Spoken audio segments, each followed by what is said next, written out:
Henning, wo liegt der konkrete Vorteil der Größe des Nexaro NR1500?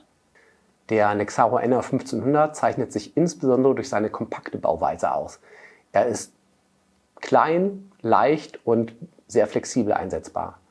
Durch seine geringe Bauhöhe von nur 18 cm kann er perfekt auch Untermöbelstücken reinigen. Er ist leicht mit 8 Kilogramm, kann ich ihn einfach transportieren. Und im Allgemeinen ist das Gerät durch seine kompakte Bauweise sehr flexibel, auch in unterschiedlichen Umgebungen einsetzbar. Insbesondere in modernen Open-Office-Büroumgebungen fühlt er sich wohl.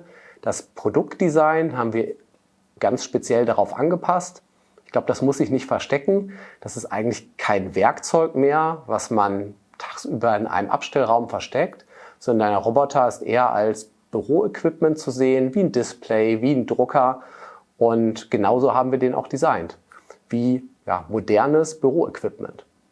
Übrigens, unser Designkonzept wurde kürzlich auch mit dem German Design Award in Gold ausgezeichnet. Nexaro. Secure your success.